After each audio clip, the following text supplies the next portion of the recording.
Well, here it is, the engine.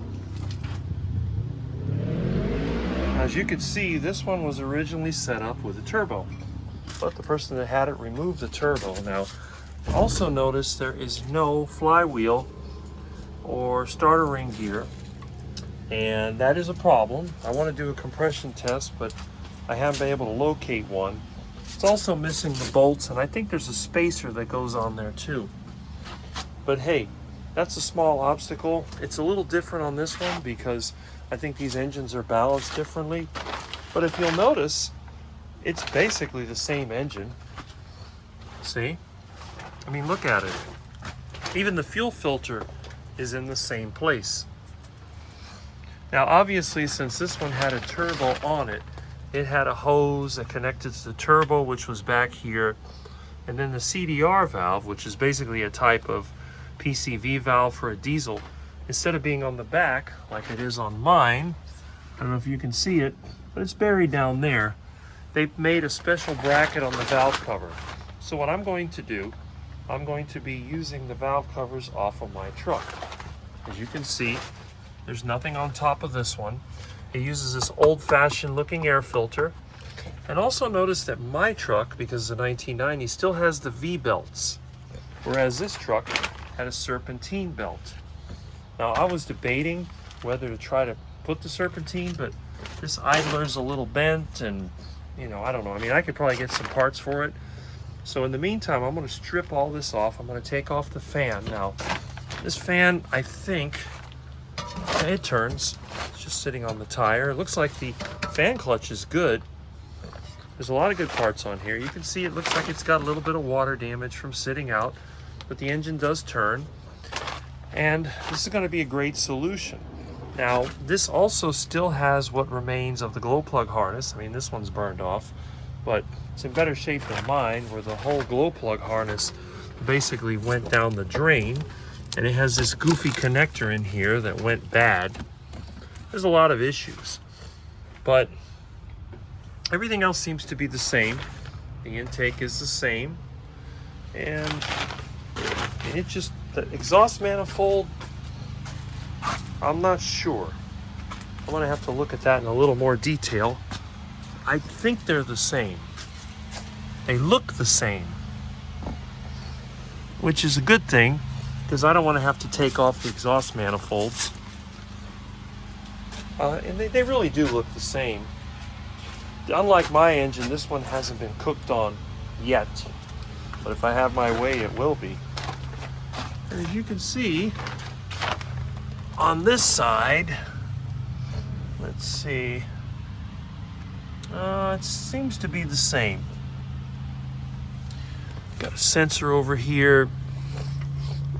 It does seem to be the same, but I'll know for sure once I get my engine out.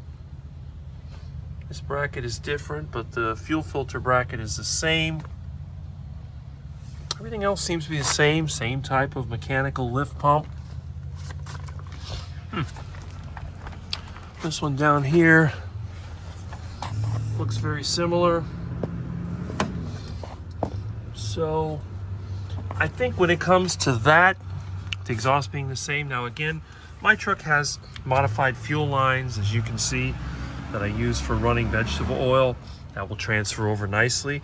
Also mine, this pressure sensor went bad. This one still has it. So that's another little bonus. This came with an injection pump, which they said had a leak, so I'll go ahead and rebuild that, but I do have a kit for it.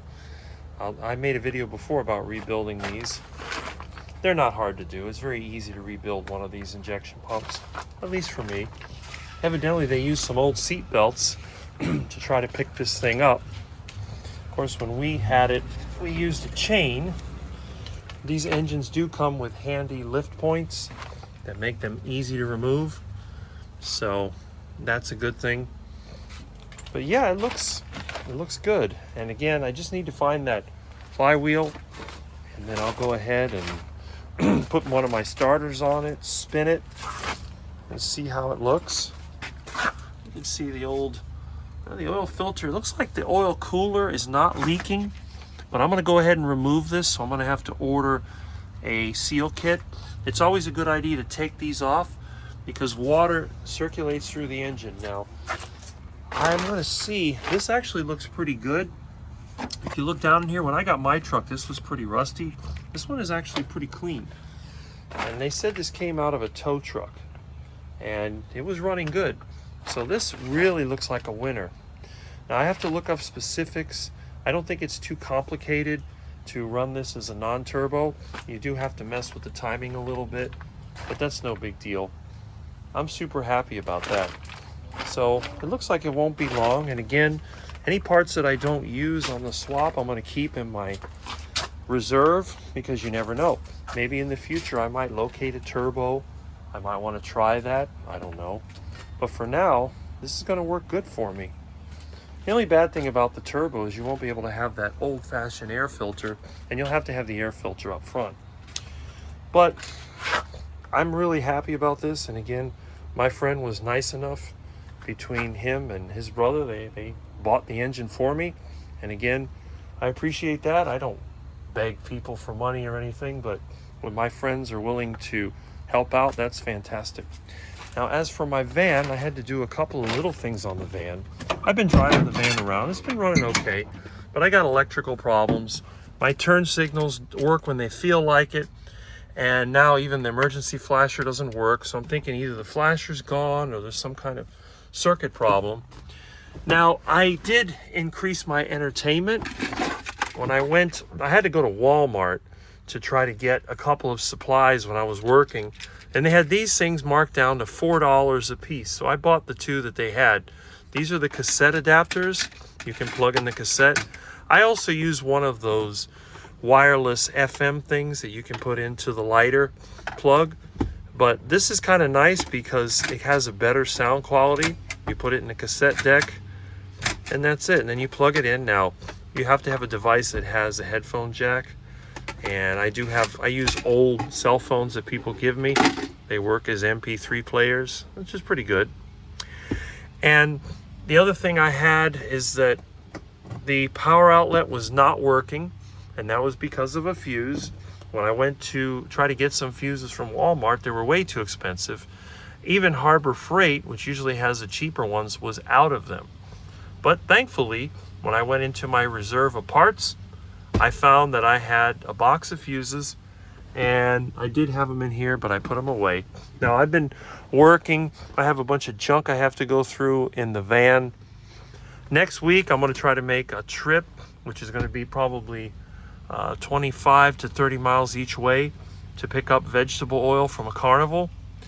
And I made this trip in the van before. It worked fine, so I have a feeling it'll probably be fine. My transmission does have issues, but when I go on the highway, it works really well. The issues come when you go in the city. You do a lot of city driving. I also had trouble with some of the brake calipers getting stuck, but that seems to be improving. I need to get new pistons for them, but everybody's been out of them. The only thing they have are those phenolic ones. They want to sell you the whole caliper, and I just find that to be kind of wasteful. But anyway, I wanted to show you another little thing. Now, those of you beyond a certain age know what this is. Now, obviously, this, people often call it the power plug. In fact, over here, if you look at what it says PowerPoint. And when you flip it up, it's got this round plug. Now, people say, well, you know, you can stick your finger in there. That seems like kind of a dangerous plug, but it's only 12 volts. But the reason they did that is because of this. Now, again, if you're beyond a certain age, you know what this is for. Now, this one does have a hint, and you can see what that is. If you don't know, that's the symbol for cigarette. A lot of times you'll see this nowadays with a red line and a circle around it. But on this one, it's used for lighting it. Now, how does it work? You plug it in, you push it in, and it's going to heat up. And once it reaches a certain temperature, it expands, and then it pops out, like it did now. And there it is. Now, as you can see, there's a little bit of smoke coming out. This thing gets red hot. Now, you don't want to put your finger in there because you'll burn it. But if you touch it to a piece of paper or what it's designed for, a cigarette, then it works. And a lot of manuals call that the cigar lighter. I can't imagine somebody lighting a cigar with this thing. Usually when I see somebody smoke the cigar, they use a torch-looking lighter or a large match. But anyway, that little thing I found when I was going through my junk, and this one actually came from one of the junk trucks that I stripped. So it was one that Ford used. I don't know, I don't think it's an original Ford part, but I figured I'd put that in there. It makes kind of a little conversation piece. The display still doesn't work on the tape player, but the tape player is functioning. I fixed it, so, you know, I can put mixed cassettes in here. Speedometer still doesn't work, but I need to find a junk van. But I have a feeling I have some of the world's best friends in real life, and also it seems like online. There's a few people that watch my videos that communicate with me, and they try to help, and I'm really happy that you're there, and I appreciate it. So even if I don't communicate directly all the time, you got to remember I'm always working. That's why my hands are always dirty. I'm hardly ever here, but when I am here, I'm always glad to, you know, communicate. And on Saturday morning at 8 o'clock, you can catch me live, and I hope I see you then.